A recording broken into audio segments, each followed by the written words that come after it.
torta od palačinki. Sastojci za tortu od palačinki: 4 jajeta, 4 kašike šećera, 2 kašike brašna, 2 kašike mleka, malo kakaa, mleveni orasi, nekoliko kapi ruma, malo rendane čokolade.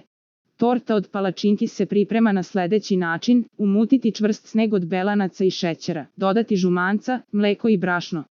Peći testo kao palačinke, ali sa jedne strane testo ne ispeći sasvim. Masu rasporediti tako da se dobiju 6 palačinki iste debljine.